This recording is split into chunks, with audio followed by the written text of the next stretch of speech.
कृपा मोते कछु न बसाए।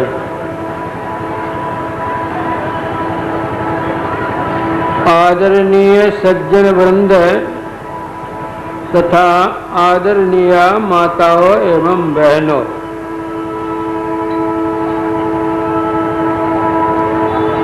अखिल भारतीय संत मत सत्संग के 93वां वार्षिक अधिवेशन का आज तीसरा दिन है।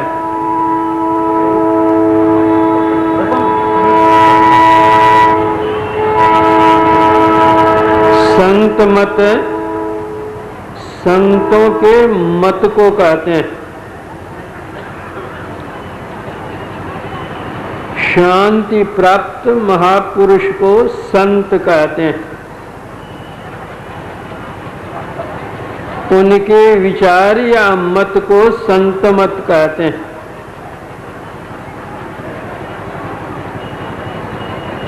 सत्संग में दो शब्द हैं, सत और संग। सत के संग को सत्संग कहते हैं। सत क्या है? भगवान श्री कृष्ण का महावाक्य श्रीमद् भगवत गीता में है, ना सतो विद्यते भावो ना भावो विद्यते सतः।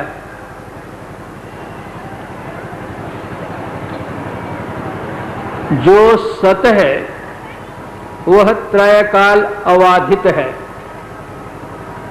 जो असत है उसका अस्तित्व ही नहीं है। वह सत है क्या? जो था, है और रहेगा।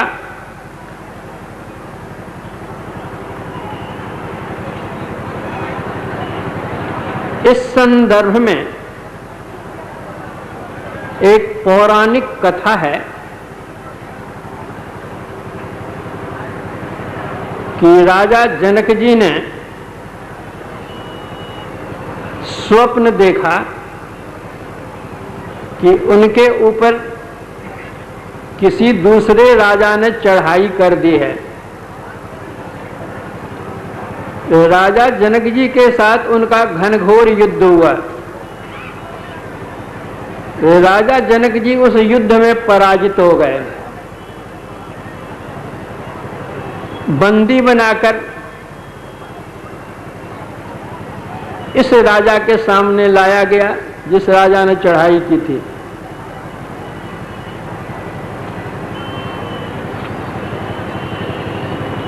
राजा जनक जी डर के मारे थर-थर कांप रहे हैं कि कहीं प्राण दंड न दे दिया जाए। राजपाट धन दौलत तो सब चला ही गया, कहीं अब प्राण दंड भी न मिल जाए।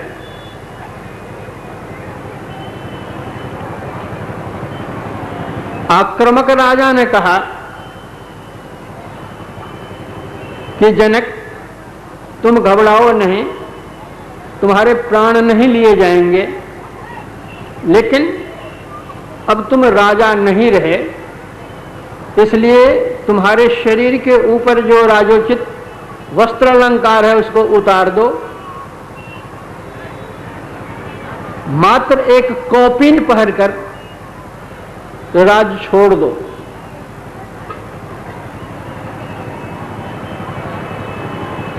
जितने राजोचित उनके वस्त्र अलंकार थे शरीर पर सब उतार दिए गए, मात्र एक लंगोटी पहने रहे। नगर में ढिढोरा पिटवा दिया गया कि जनक अब राजा नहीं रहे, राजा मैं हूं। जनक को निष्कासित किया जा रहा है, इसलिए इसके साथ कोई भी बोल नहीं सकता है एक शब्द।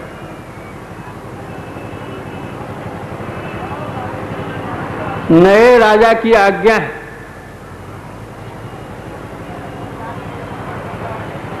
कुछ क्षण पहले तो राजा जनक की ही प्रजा थी, लेकिन अब वह राजा जनक की प्रजा नहीं रही। राजा जनक जी जा रहे हैं लंगोटी धारण किए हुए, कोई पूछ नहीं रहा है, मन ही मन वे दुखी हो रहे हैं। हे भगवान, ये क्या हो गया? एक दिन, 2 दिन, 3 दिन, 4 दिन पैदल चलना है, राज्य सीमा पार करनी है। 5 दिन 6 दिन भूखे प्यासे बेचारे तबाह हो गए। पैदल चलते चलते, पैदल चलने की आदत नहीं, सुकोमल पैर में फोड़े निकल, फोले फफोले पड़ गए। अब चलते चलते फोड़ा भी फफोला भी फट गया और घाव हो गया। अब चलने से बेचारे लाचार हैं, लेकिन जब तक राज्य सीमा पार नहीं करेंगे कोई उपाय नहीं। 6 दिन के भूखे प्यासे, राजपाट धन दौलत जिनका समाप्त हो गया, उसकी मनोदशा क्या होगी? वस्त्र अलंकार सब हटा दिए गए, कौपीन पहरे हुए हैं। 7वां दिन वे अपनी राज्य सीमा पार करते हैं।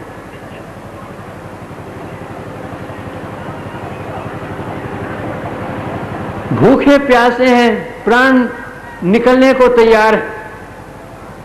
पूछते हैं किसी से कि भाई कुछ खाने को मिलेगा? जिनसे पूछते हुए कहते यहां से थोड़ी दूर पर खिचड़ी बट रही है, चले जाओ वहां पर, लेकिन जरा जल्दी करो। लेकिन इतने समय के बाद तो वो भंडार भी बंद हो जाता है। जल्दी जाओ तो खिचड़ी मिलेगी, नहीं तो वो भी नहीं मिलेगी। अब पैर के फफोले फूटे हुए हैं, घाव में अब किसी चीज पर पैर रखने से चुभता है, चलने से लाचार है, फिर भी प्राण निकलने को तैयार है। तो किसी न किसी जैन के प्रकार वो वहां जाते हैं जहां खिचड़ी बटती थी। वहां पहुंचते ही वहां का फाटक बंद हो गया। ये कहते भाई मैं कई दिनों का भूखा हूं, खिलाओ। का खिचड़ी बटने का समय बंद हो गया, अब नहीं मिलेगी। खिचड़ी सब समाप्त हो गई, अब है नहीं। लो भाई कुछ खिला दो। तो कहा कड़ाही के पेंदे में जली हुई खिचड़ी होगी, वो खाओगे? बोला कुछ तो दे दो। अब उसी जली हुई खिचड़ी को खुरच खुरच करके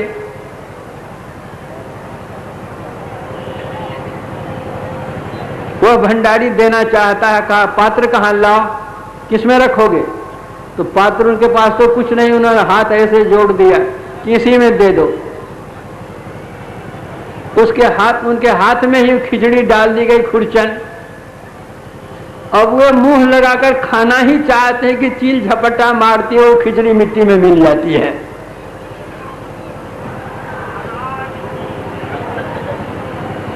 अब राजा की नींद टूटती है, तो वो देखते हैं कि कहां तो चढ़ाई, कहां तो पराजित। तो अपना भवन है, पलंग है, रानी है, सब कुछ। यह क्या बात हो गई? यह क्या हुआ? तो जो कुछ बड़बड़ाने लगे तो रानी जगी। बोला राजन क्या हो गया? तो जनक जी कहते हैं यह सत्य की वह सत्य, यह सत्य की वह सत्य।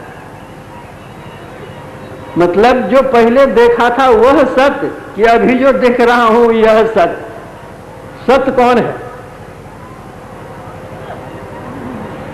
दरबार के दरबारी लोग सब इकट्ठे हो गए कि राजा को क्या हो गया, क्या हो गया। सवेरा हो गया, पंडित आए, ओझा आए कि कहीं हवा तो नहीं लग गई। कोई पूछते हैं कि क्या हुआ राजन आपको, तो वह यही कहते हैं यह सत्य की वह सत्य। इसका उत्तर कोई दे ही नहीं सकते हैं। कई दिन बीत गए। राजा जनक ने कहा कि मेरी जो जिज्ञासा है इसका जो समाधान करे उसको मैं अपना गुरु धारण कर लूंगा और दक्षिणा में आधा राज्य दे दूंगा। राजा जनक तो स्वयं ही विद्वान ज्ञानवान राजा, और उनके भी अगर कोई गुरु बन जाए तो फिर क्या कहना है। बड़े बड़े विद्वान पंडित सब आए गुरु बनने के लिए। लेकिन राजा जनक यही पूछते थे कि यह सत्य कि वह सत्य, कोई भी उत्तर नहीं देते थे, निराश होकर लौट जाते थे। अष्टावक्र मुनि को यह बात मालूम हुई, वे आए तो क्या, वो तो आ ही रहे थे। तो राजा जनक जी के मन में हुआ कि कई दिन बीत गए, कोई उत्तर नहीं दे रहे हैं, क्यों न मैं स्वयं खोज करूं। रथ पर सवार होकर वे जा रहे हैं। राजमहल से थोड़ी दूर आगे निकले थे कि अष्टावक्र मुनि से भेंट हो गई। अष्टावक्र कहने का मतलब था कि उनके 8 अंग टेढ़े, हाथ पैर मुंह नाक कान सभी टेढ़े मेढ़े, कुरूप।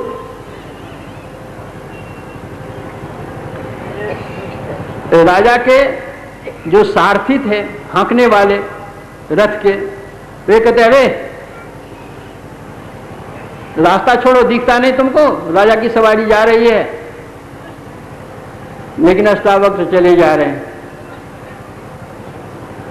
फिर वह डांट करके कहता है कि तुमको सूझता नहीं है, राजा की सवारी जा रही, रास्ता छोड़ने रहा कि बहरा है क्या। नजदीक आ जाते हैं अष्टावक्र मुनि और कहते हैं कि मैं अंधा बहरा हूं, या इस रथ पर जो बैठा हुआ है वह अंधा और बहरा है। रास्ता किसको दिया जाता है और किससे मांगा जाता है, इतना भी ज्ञान इसको नहीं है, रथ पर जा रहा है। जो अपाहिज है, अंग भंग है, बीमार है, नारी है, वृद्ध है, बच्चे हैं, इन सबको तो रास्ता दिया जाता है, मांगा नहीं जाता है उससे। तुम देख रहे हो हमारे 8 अंग टेढ़े हैं, चलने से मैं लाचार हूं, और फिर रास्ता तुम मांग रहे हो। राजा जनक तो आखिर राजा ही थे और ज्ञानवान थे। उनके मन में हुआ कि यह भाषा जो है ये साधारण लोगों की भाषा नहीं है। वे रथ से उतर जाते हैं नीचे और हाथ जोड़ करके कहते हैं कि मुनिवर आपका परिचय। अष्टावक्र मुनि कहते हैं कि मेरा परिचय लेकर तुम क्या करोगे, तुम तो राजा हो ना, कहां चले हो। राजा जनक जी ने कहा कि मेरी कुछ जिज्ञासा है, उसके समाधान के लिए गुरु की खोज में निकला हूं।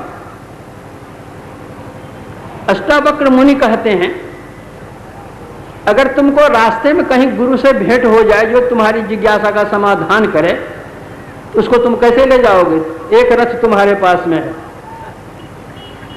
राजा जनक जी ने कहा कि महात्मन, मैं उनको इस रथ पर बिठा लूंगा, मैं पैदल चलूंगा।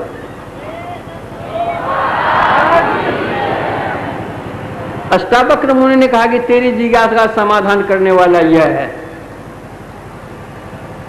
राजा जनक जी रथ पर बिठा लेते हैं उनको, रथ पर बैठ जाते हैं। राजा जनक पैदल जा रहे हैं, थोड़ी दूर तो निकले ही थे राजभवन से। अब राज दरबार में पहुंचते हैं तो वहां जो जितने दरबारी सब थे, सब देखते हैं किसके नाक नहीं, मुंह नहीं, कान नहीं, हाथ नहीं, पैर नहीं, सर इस तरह के लोग को अपनी सवारी पर ये बैठाए हुए हैं और राजा स्वयं पैदल आ रहे हैं, ये है तो कौन। बड़े आदर के साथ अष्टावक्र मुनि को सिंहासन पर बैठाते हैं राजा जनक, अपने नीचे में बैठते हैं। इनकी कुरूपता को देखकर राज दरबार में जितने सब लोग थे, हंसी आई, ठठा करके उन लोगों ने हंस दिया। तो अष्टावक्र मुनि भी हंस दिए। राज में जो पंडित थे, विद्वान थे, ज्ञानवान थे, ब्राह्मण थे, सब जो वहां थे, उन लोगों ने पूछा कि महात्मन, आपके हंसने का क्या कारण है। अष्टावक्र मुनि ने कहा पहले तुम लोग हंसे हो, इसलिए तुम लोग पहले अपने हंसने का कारण बताओ, फिर मैं अपने हंसने का कारण बताऊंगा।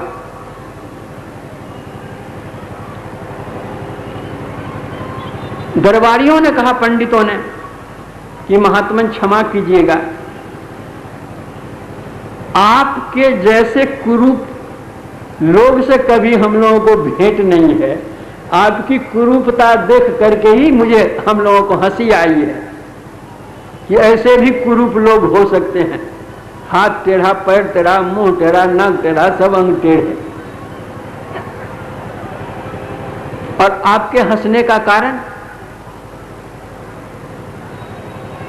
अष्टावक्र मुनि ने कहा कि मैंने सुना था कि राजा जनक के दरबार में बड़े बड़े विद्वान रहते हैं, ज्ञानी रहते हैं, आत्मज्ञानी रहते हैं, ब्राह्मण रहते हैं, पंडित लोग रहते हैं, लेकिन मैं जब यहां आकर देखता हूं तो मुझे तो ऐसा ही लगा, इसमें न एक ब्राह्मण है, न इसमें एक पंडित है, न इसमें एक विद्वान है, न इसमें कोई ज्ञानी है, ये तो चमारों की सभा लगी हुई है।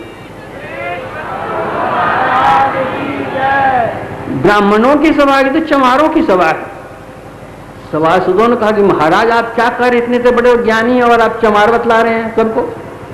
बोले अरे भाई, जो ज्ञानी होता है वह आत्मा को देखता है, शरीर को नहीं देखता है। तुम लोगों ने तो शरीर को देखा है और शरीर में चमड़ा है और हाड़ है, मांस है। तो जो हाड़, चमड़ा, मांस को पहचानता है वह चमार नहीं तो ब्राह्मण कहां से आया? ब्राह्मण सोई जो ब्रह्म पिछाने, बाहर जाता भीतर आने, पांचों बस करी झूठ न भाखे, दया जनेऊ हृदय राखे, आत्म विद्या पढ़े पढ़ावे, परमात्म का ध्यान लगावे, काम क्रोध मद लोभ न होई, चरण दास कहे ब्राह्मण सोई। बतलाओ कौन ब्राह्मण हो?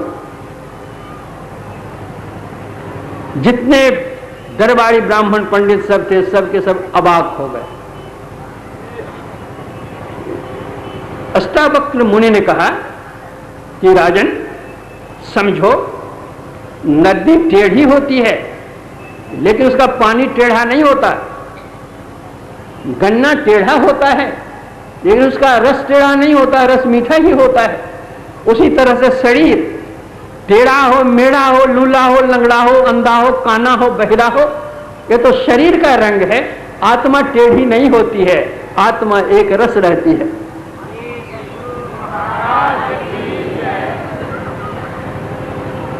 उस एक आत्मा को जानो।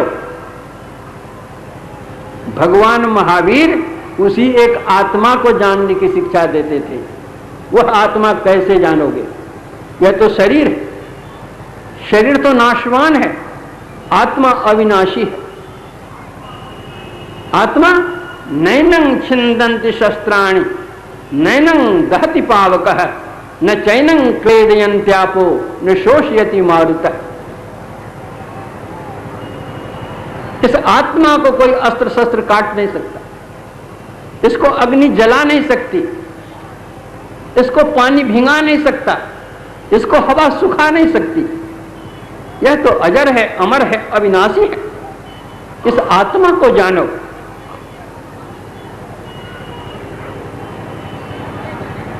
राजा जनक जी कहते हैं कि महात्मन, आपका कथन बिल्कुल सत्य है, लेकिन मेरी जो जिज्ञासा है उसका आप समाधान करने की कृपा करें। अष्टावक्र मुनि पूछते हैं, बतलाओ तुम्हारी क्या जिज्ञासा है?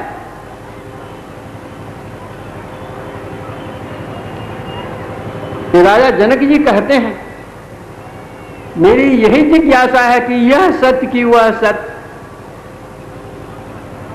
आंखें बंद कर लेते हैं अष्टावक्र मुनि, फिर आंखें खोलकर उत्तर देते हैं। आंखें बंद करने का मतलब सारी घटना का उन्होंने अध्ययन किया। कैसे राजा ने चढ़ाई की थी, कैसे हार जीत, कैसे क्या सब हुआ। अष्टावक्र मुनि ने कहा, राजन न यह सच न वह सच। राजा जनक ने पूछा ना कि यह सच की वह सच, तो अष्टावक्र मुनि कहते न यह सच न वह सच। राजा जनक पूछते हैं, तब फिर क्या सच? तो अष्टावक्र मुनि कहते तुम सच। राजा जनक जी पूछते हैं कैसे? अष्टावक्र मुनि कहते हैं, राजन, जिस समय तुम्हारे ऊपर किसी राजा ने चढ़ाई की थी वो तो ध्यान से सब देख लिए थे ना, किसी ने कहा नहीं था उनको, लेकिन ध्यानस्थ होकर के सब देख लिए थे, समझ लिए थे। जिस समय किसी राजा ने तुम पर चढ़ाई की थी, घनघोर युद्ध हुआ था, तुम पराजित हुए थे, तुम्हारे सारे राजोचित वस्त्र अलंकार उतार लिए गए थे, कौपीन पहना दिए गए थे, पैदल ही तुम चले थे, तुम्हारे पैर में फफोले हो गए थे, 6 दिन तुम पैदल चलते रहे, फफोले फूट गए, भूख से तुम्हारी जान निकलने लगी थी और तुम राज्य सीमा पार करने में 7 दिन लगा दिए। तब जो तुम गए थे जहां खिचड़ी बट रही थी, वहां जो खिचड़ी की खुरचन तुम्हारे हाथ में दी गई थी और उसको खाने लगे थे तो चीड़ झपट्टा मार करके नीचे गिरा दी थी, यह बात है ना? बोला हाँ यह बात तो है। कहा उस समय, जिस समय तुम यह देखे थे और अभी, कहा अभी तो हम राजा हैं। तो कहा अभी तुम राजा हो तो इस समय के लिए वह स्वप्न झूठा, और जब तुम स्वप्न देख रहे थे उस समय के लिए तेरा राज झूठा, इसलिए न यह सच न वह सच। लेकिन राजहरण होने का दुख जो तुम भोगा है वो थे तुम ना, और राज पाने का जो सुख है वह तो तुम ही को न है। इसलिए तब भी तुम थे, अब भी तुम हो, इसलिए तुम ही सत हो, ये दोनों से झूठा है।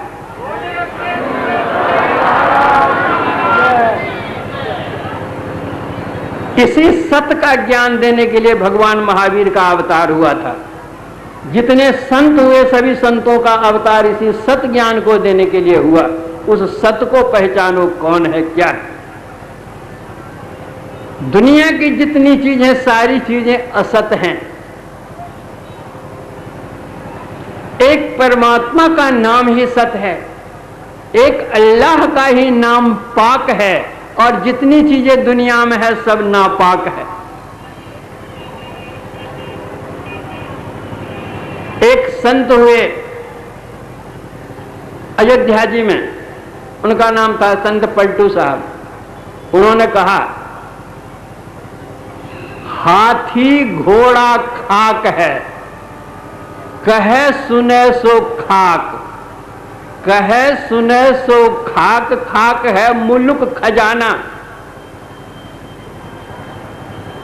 जोरू बेटा खाक खाक जो साचे माना,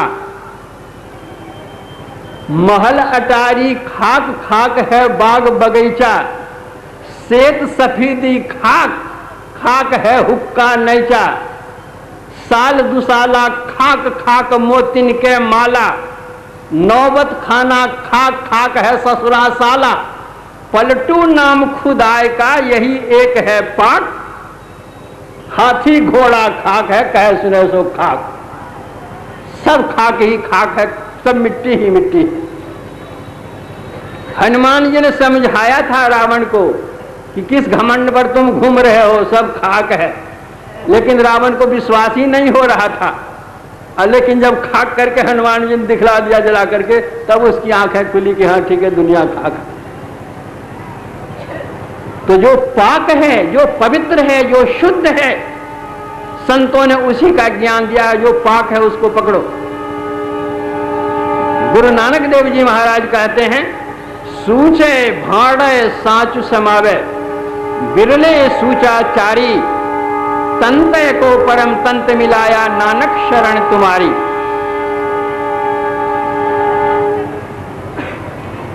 पवित्र बर्तन में सत्य अटता है।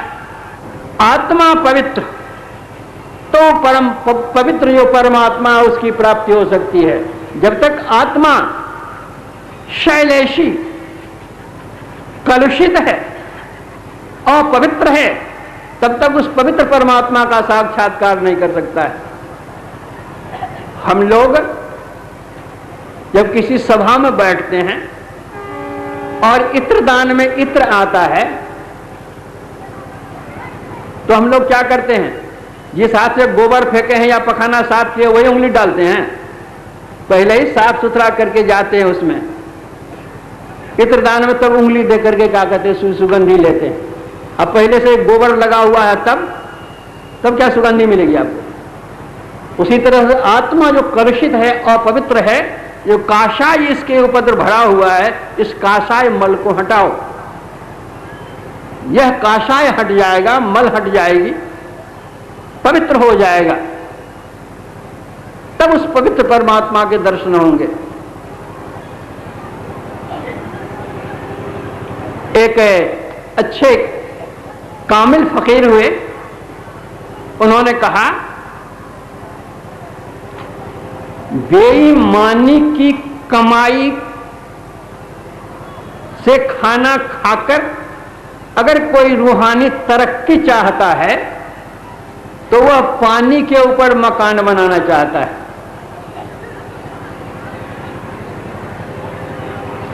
पसीने की कमाई, पवित्र कमाई खाओ। आप लोगों को सुनकर के आश्चर्य होगा,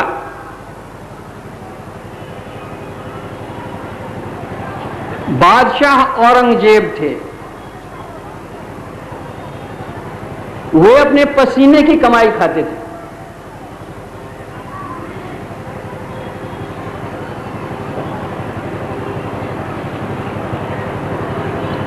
उनके गुरु का नाम था मौलाना अहमद जीवनी। जब ये राजगद्दी पर बैठ गए तो अपने गुरु को उन्होंने कई बार निमंत्रण दिया, दावत हमारे यहां आइए, खाना खाइए, लेकिन उनको फुर्सत ही नहीं मिलती थी, नहीं आ सकते थे। कई वर्ष बीत गए। जब रमजान की छुट्टी हुई तब वे उनके यहां पधारे।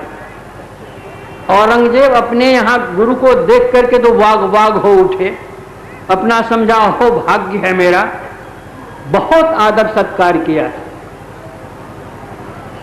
राजोचित जो संस्कार होता उतना सत्कार किया उनके। जब भोजन का समय हुआ तो वे पूछते हैं कि आप भोजन शाही लंगर में करना पसंद करेंगे या मेरे साथ भोजन पसंद करेंगे बैठकर करना। उनके गुरु ने कहा कि अरे मुझे तुम्हारे शाही लंगर से क्या जरूरत है, मेरा तो तेरे से संबंध है, मैं तो तेरे साथ बैठकर खाना खाऊंगा। शाही भोजन को ठुकरा दिया। और ये औरंगजेब बादशाह क्या करते थे, प्रतिदिन 1 घंटा कुरान मजीद लिखते थे और प्रतिदिन 1 घंटा टोपी सीते थे। उसी की बिक्री से जो उनको पैसे मिलते थे उससे अपना गुजर बसर वे करते थे। कहते थे राज्य कोष जो है वो शाही खजाना प्रजा के लिए है, मेरे लिए नहीं है। तो जब वे खाने के लिए बैठे तो उनके गुरु उनके साथ बैठे तो खाने में क्या दिया, दाल रोटी और चावल, चौथी कोई चीज नहीं। उनके गुरु भी अघा करके खाए कि हमारे शिष्य की पवित्र कमाई है, बड़े प्रेम से खाए और शाबाशी दी। गुरु भी उनके वैसे ही थे। आज जब वे कई दिन रहने के बाद चलने लगे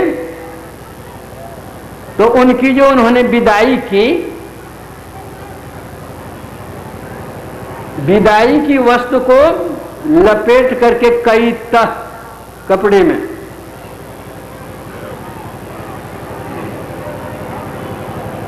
गुरुजी जब जाने लगे तो गुरुजी ने एक मोटा कपड़ा दिया, उसको थोड़ा लंबा चौड़ा। कहां तो बादशाह थे, कहां मोटा कपड़ा उनको दिया गया। औरंगजेब ने बड़े प्रेम से लिया और अपने एक विश्वासी आदमी को कहा, इस कपड़े को हिफाजत से रखो, जब मैं कहीं सफर में जाने लगूं तो यह कपड़ा मेरे साथ कर देना, कि कहीं अगर रास्ते में मेरी मौत हो गई तो यह कपड़ा कफन में काम आएगा।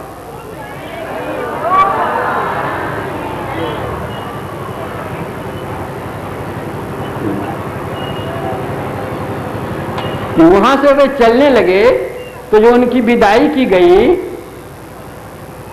तो कई तह कपड़े के अंदर उसको खोजा गया तो देखते हैं कि एक दुवन्नी थी, एक दुवन्नी विदाई। बड़े खुश हुए उनके गुरु के हमारे शिष्य की पवित्र कमाई यह है।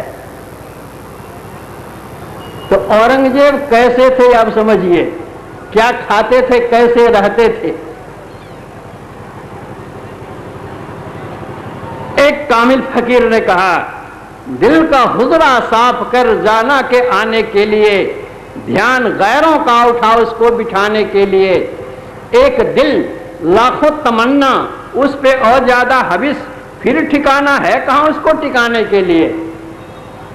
दिल की कोठरी को साफ करो, पवित्र करो, तब उस अल्लाह का दीदार होगा, परम गुरु परमात्मा का साक्षात्कार होगा, आत्मदर्शन होगा, परमात्म दर्शन होगा। अपने को पवित्र बनाओ। केवल तन पवित्र से कुछ नहीं होगा, तन की पवित्रता भी चाहिए, लेकिन उससे अधिक मन की पवित्रता चाहिए।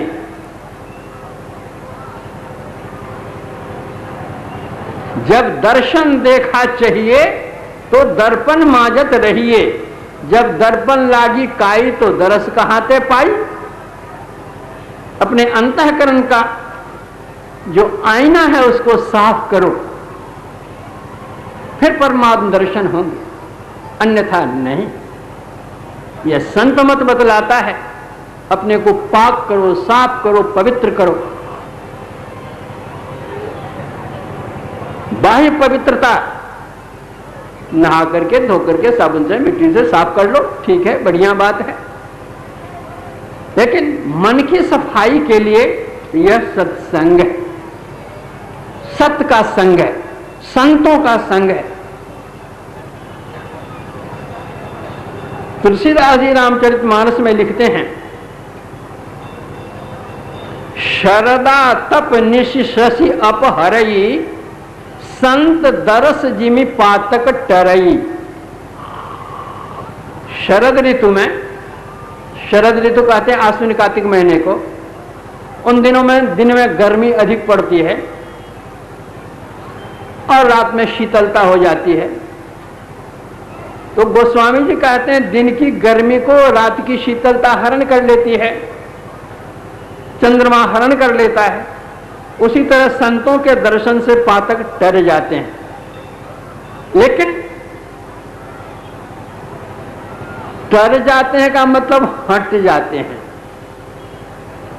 तो हटता है लेकिन उसके बाद तो फिर आकर के सट जाता है, हटने के बाद भी सटने की प्रक्रिया लगी रहती है। इसलिए सटे नहीं, ऐसा क्या उपाय है। हम लोग तालाब में से पानी लेते हैं तो तालाब के ऊपर में, पानी के ऊपर में काई जम जाती है, सेवार जम जाता है। तो आवश्यकता होती है पानी खेती पटाने के लिए, फुलवाड़ी पटाने के लिए, तो काई को ऐसे ऐसे हटा देते हैं, बाल्टी घड़ा डुबा करके पानी ले आते हैं। जब हटा देते हैं पानी लेने के लिए, उस समय तो काई हट जाती है, लेकिन पानी लेकर जैसे हम चलते हैं फिर तो अगर काई भर जाती है। उसी तरह संतों के दर्शन जब तक होते रहे तब तो पाठक अलग रहा। हमारे नजदीक से संत चले गए, चाहे संत के नजदीक से हम उठकर चले गए, फिर तो वही पाठक आएगा। तब इसके लिए क्या करना होगा जिससे वो सटे नहीं? तो तुलसीदास जी जवाब देते हैं, जब द्रवई दीन दयाल राघव साधु संगति पाइए, जेहि दरस परस समागमादिक पाप राशि नसाइए। ईश्वर की बड़ी अनुकंपा होती है, तब संतों के दर्शन होते हैं। तो उन संतों के हम दर्शन करें, स्पर्शन करें, समागम करें। फिर उसके साथ जुड़ा हुआ है आदिक, कुछ और। वह क्या? जो संत बतलाएंगे करने के लिए वह करेंगे। संत बतलाएंगे क्या करने के लिए? ध्यान करने के लिए। जिसको हम लोग ध्यान कहते हैं या वैदिक धर्मावलंबी जिसको ध्यान कहते हैं, ईसाई धर्मावलंबी उसी को मेडिटेशन कहते हैं। इस्लाम धर्मावलंबी उसी को मराकबा कहते हैं। तो ध्यान करो या मेडिटेशन करो या मराकबा करो। मेडिटेशन कहते हैं किसको? All attention but without any tension. ऐसा ध्यान करो। ध्यान किसको कहते हैं? ध्यानं निर्विषयं मनः, मन निर्विषय हो जाए। अभी हमारा मन पंच विषयों में दौड़ता है, कभी रूप में, कभी रस में, कभी गंध में, कभी स्पर्श में, कभी शब्द में। इन पंच विषयों में जो हमारा मन दौड़ रहा है, इस विषय को छोड़ दे।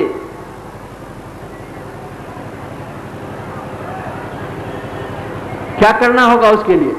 विषय को छोड़ दे। ध्यान स्थूल ध्यान होता है, मोटी उपासना होती है आरंभ में। जैसे हम लोग विद्यालय में जाते हैं तो पहले मोटे मोटे बड़े बड़े अक्षरों को लिखते हैं, और लिखते लिखते आदत हो जाती तो महीन अक्षर लिखने लग जाते हैं। माई लोग जाती हैं चौके में रोटियां बनाने के लिए। जब शुरू में जाती है, पहले दिन जाती है वो चौका में रोटी बनाने के लिए, तो पहले दिन की जो रोटी होती है वो मोटी होती है और वो टेढ़ी मेढ़ी होती है। जिस तरह से गोलाकार होना चाहिए वो गोलाकार नहीं होती है रोटी की। रोटी कच्ची रह जाती है, कभी रोटी जल जाती है, और बराबर चौका में जाकर रोटी बनाने का जो काम करने लग जाती है तो मोटी रोटी पतली रोटी हो जाती है। तब रोटी से वह फुल्का बन जाता है और भारी से वह हल्का बन जाता है। उसी तरह ध्यान करने में तो पहले भारी लगता है, पहले मोटा ध्यान होता है, और फिर ध्यान करते करते महीन ध्यान में आते हैं, सूक्ष्म ध्यान में आते हैं। किनारे में रहता था जंगल में, वह द्रोणाचार्य की मूर्ति का गठन करता है और उसी का ध्यान करता है। जैसे जैसे संकेत मिलता है उसी तरह वह सरसंधान करता है, और सरसंधान करते करते करते इतना कुशल हो जाता है वह कि आचार्य द्रोण ने अर्जुन से कहा था कि धनुर्विद्या में मैं तुमको सबसे आगे करूंगा। लेकिन एकलव्य अर्जुन से भी अग्रणी बन गया, आगे बढ़ गया। एक दिन पांचों भाई पांडव को लेकर के आचार्य द्रोण आए जंगल घूमने के लिए। उनके साथ में एक कुत्ता था। कुत्ते की आदत होती है, कभी साथ साथ रहता है, कभी आगे चला जाता है, कभी पीछे भी रह जाता है। संग छोड़ करके कुत्ता जंगल में आगे चला गया तो एकलव्य काला कलूटा था देखने में, भील, उसको देखकर वो भौं भौं करने लग गया। वो जो ध्यान करने के लिए बैठा हुआ तो उसकी आंखें खुल गई, देखता है कुत्ता इतना तीर वह मारता है कुत्ते के मुंह में कि जैसे तरकस में तीर रहे, उसी तरह उसके मुंह में तीर भर दिया। लेकिन मारने की कला यह कि एक बूंद भी खून नहीं निकला। उतने तीर उसके मुंह में गए लेकिन एक बूंद रक्त नहीं निकला। मुंह बंद हो गया, भूखेगा कैसे? वह लौट करके आया। अर्जुन देखता है, अवाक हो जाता है और पूछता है, गुरुदेव यह विद्या तो आपने मुझे कभी सिखलाई नहीं, यह विद्या आपने किसको कैसे सिखलाई? आपने तो कहा था कि मैं सबसे तुमको आगे करूंगा, ये तो मुझसे भी आगे है। आचार्य द्रोण ने कहा, अच्छा आगे चलो, भेद खुलेगा, बात क्या है।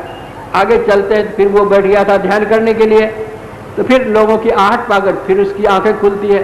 तो देखते हैं कि आचार्य द्रोण आए हुए हैं, उनके चरणों पर वह गिर जाता है, प्रणाम करता है।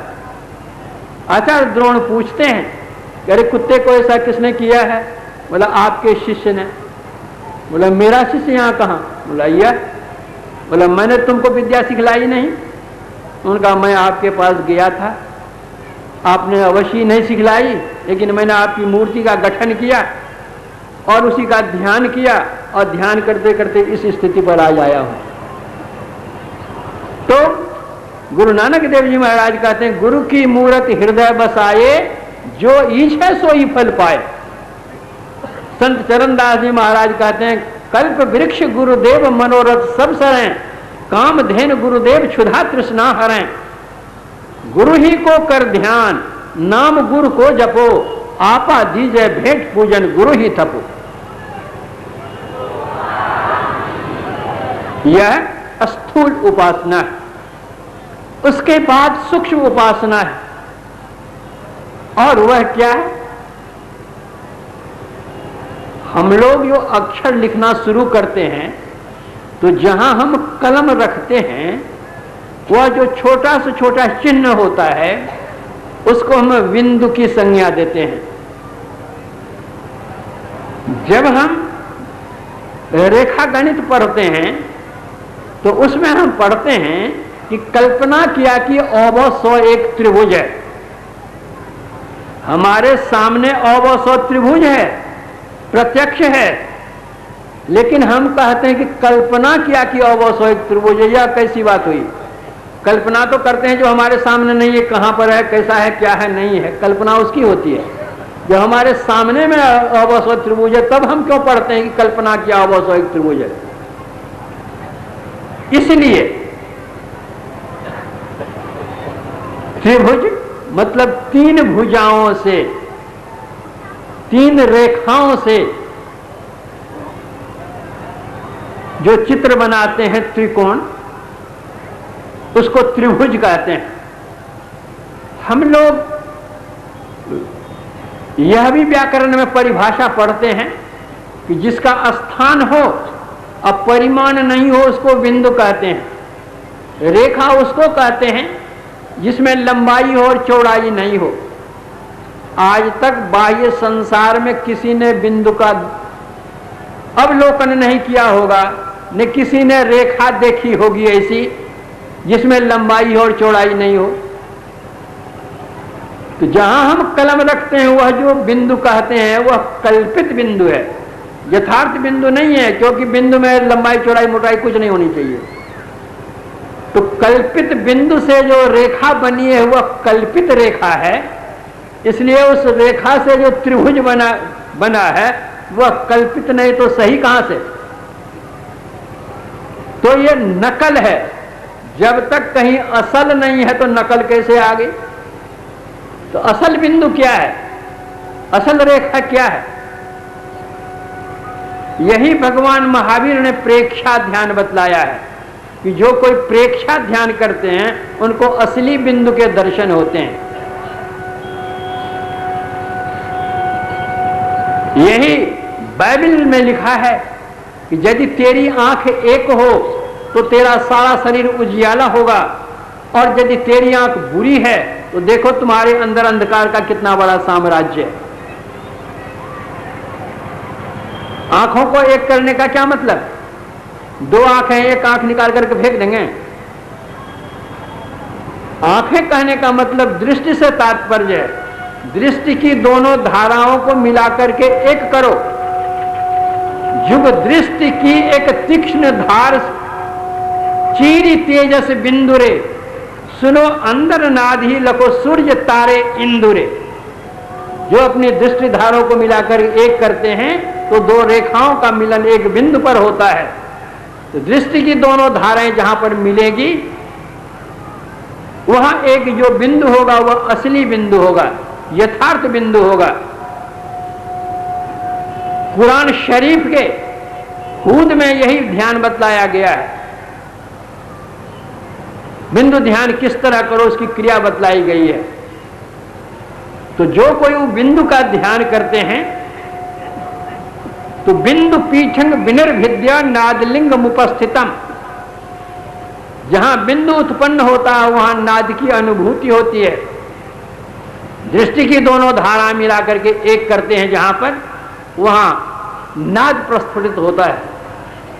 और वह नाद कहां से आया हुआ है?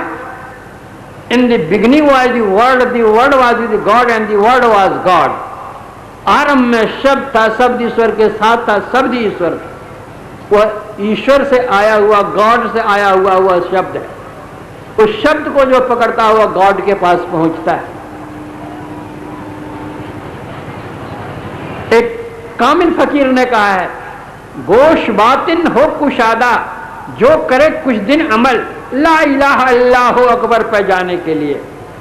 गोश बातिन हो कुशादा, यह बातिन माने भीतर, गोश माने कान। जो कोई कुछ दिनों तक सगले नसीरा करता है, अर्थात दृष्टि योग की साधना करता है, उसको वह नाद मालूम पड़ता है, शब्द मालूम पड़ता है। वह कहां से आया हुआ है? जो करे कुछ दिन अमल, अगर कुछ दिन उसका अभ्यास करता है तो वह कहां ले जाता है? शब्द ला इलाहा अल्लाहु अकबर पर जाने के लिए। वह अल्लाह अकबर परमात्मा के सबसे उत्कृष्ट जो है, जिससे बढ़कर के और कुछ नहीं है। अल्लाह आला, जिससे आला दर्जे का और कोई नहीं हो सकता, वहां जाकर के पहुंचा देता है वह शब्द। क्योंकि शब्द में गुण होता है अपनी ओर आकर्षण करने का। अंधेरी रात हो, आप एक जगह खड़े हो जाइए और तू करके पुकारिए, क्या होगा? कुत्ता आपके पास आ जाएगा, क्योंकि आपके पास से आवाज गई है। तो आपकी आवाज सुनकर के कुत्ता आपके पास आ गया, और आप जो अल्लाह की आवाज सुनेंगे, परमात्मा का शब्द सुनेंगे, ब्रह्म शब्द सुनेंगे, ब्रह्मनाद सुनेंगे, वह कहां ले जाएगा? नाद आपको करके मिलावेगा। यही संत मत की साधना है। चाहे ईसाई हो, मुसाई हो, वैदिक हो, जैन हो, बौद्ध हो, सिख हो, जो सबकी साधना यही एक, कई अंतर नहीं, अंतर साधना सभी।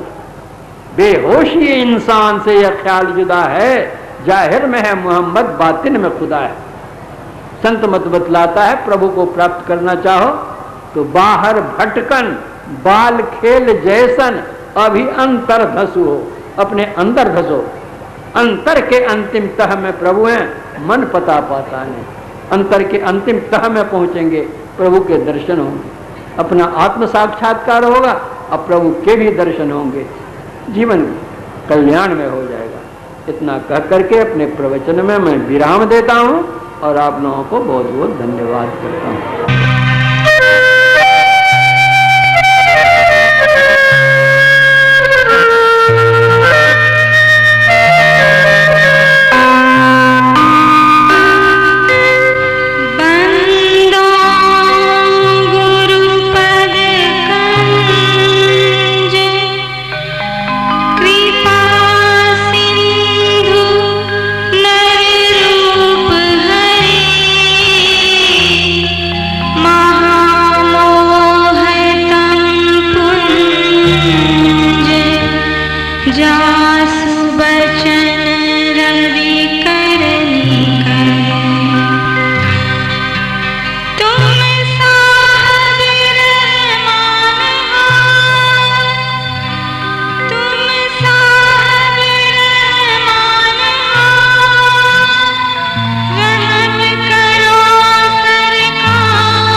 बोलो राम राम राम।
जय महावीर बने संत सेवी, जय महावीर बने संत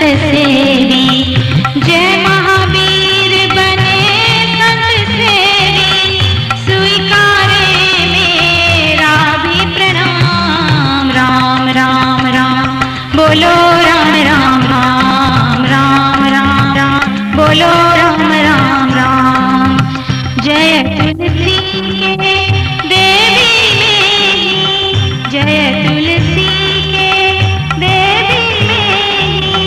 सतगुरु साहेब राही माम। राम राम राम बोलो राम राम राम, राम राम राम बोलो राम राम राम, राम राम राम बोलो राम राम राम, राम राम राम बोलो राम राम राम।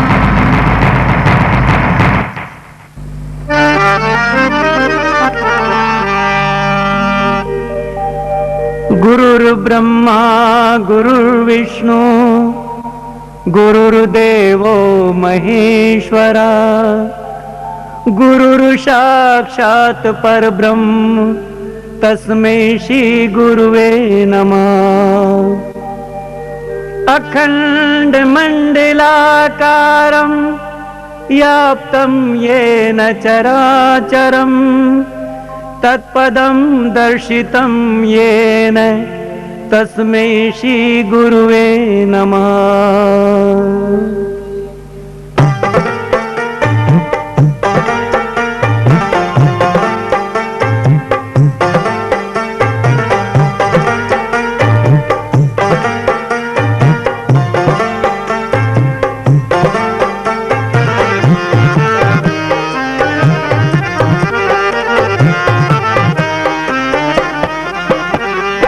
नमस्कार श्री गुरुवर तुमको मेरा बारंबार हो, श्रद्धा रूपी भेंट हमारी मंगल में स्वीकार हो।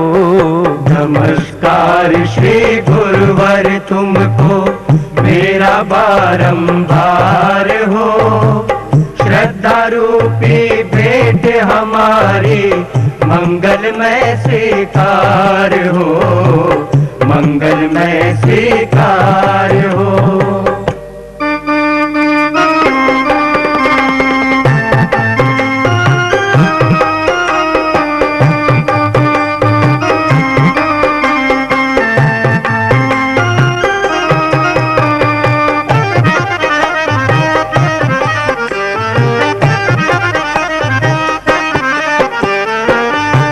कण कण में बसे हुए हो, तुम में जगत समाया है, तुम में जगत समाया है, तुम में जगत समाया है। तो तुम कण कण में बसे हुए हो, तुम में जगत समाया है।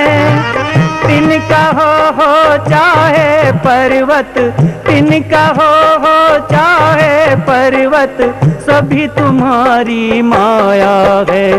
तुम दुनिया के हर प्राणी के जीवन के आधार हो।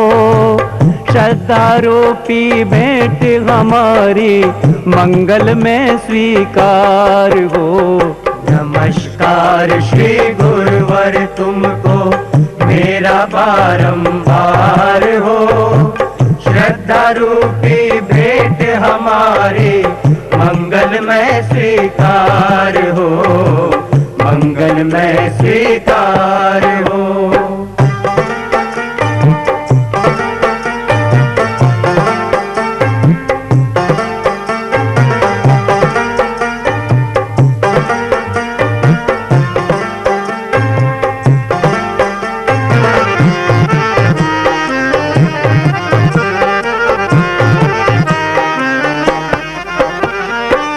सबके सच्चे पिता तुम ही हो, तुम ही सभी की माता हो।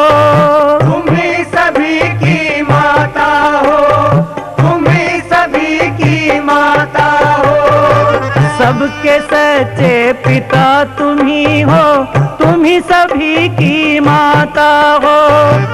भाई बंधु सखा सहायक, भाई बंधु सखा सहायक, रक्षक स्वामी दाता हो। चींटी से हाथी तक लेकर सबके सिरजनहार हो।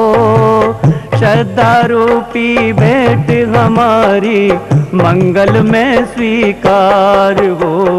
नमस्कार श्री गुरुवर तुमको मेरा बारंबार हो।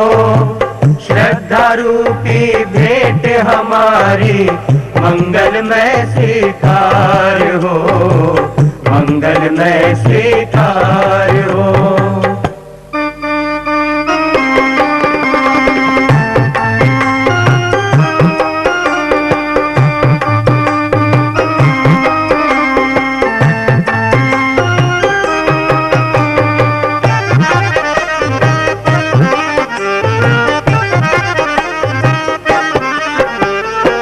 ऋषि मुनि योगी जन सब ही तुमसे ही वर पाते हैं। तुमसे ही वर पाते हैं, तुमसे ही वर पाते हैं। ओ ऋषि मुनि योगी जन सब ही तुमसे ही वर पाते हैं। क्या राजा क्या रंग तुम्हारे, क्या राजा क्या रंग तुम्हारे, दर पर शीश झुकाते हैं।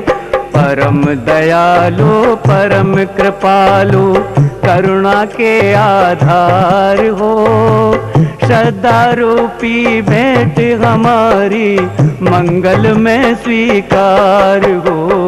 नमस्कार श्री गुरुवर तुमको मेरा बारंबार हो। श्रद्धा रूपी भेंट हमारी मंगल में स्वीकार हो, मंगल में स्वीकार हो।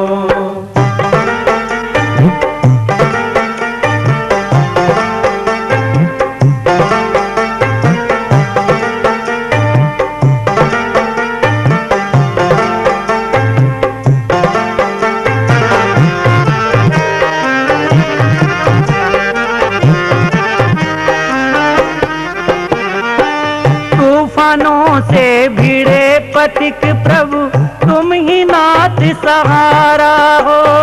तुम ही नाथ सहारा हो, तुम ही नाथ सहारा हो। तूफानों से भिड़े पथिक प्रभु तुम ही नाथ सहारा हो। डगमग करती नैया के प्रभु, डगमग करती नैया के प्रभु तुम ही नाथ किनारा हो। भव से पार लगाने वाली नैया की पतवार हो। श्रद्धा रूपी भेंट हमारी मंगल में स्वीकार हो। नमस्कार नमस्कार श्री गुरुवर तुमको मेरा बारंबार हो। श्रद्धा रूपी भेंट हमारी मंगलमय स्वीकार हो, मंगलमय स्वीकार हो। नमस्कार श्री गुरुवर तुमको मेरा बारंबार हो। श्रद्धा रूपी भेंट हमारी मंगल में स्वीकार हो। नमस्कार श्री गुरुवर तुमको मेरा बारंबार हो। श्रद्धा रूपी भेंट हमारी मंगलमय स्वीकार हो। नमस्कार श्री गुरुवर तुमको मेरा बारंबार हो। श्रद्धा रूपी भेंट हमारी मंगलमय स्वीकार हो, मंगलमय स्वीकार हो।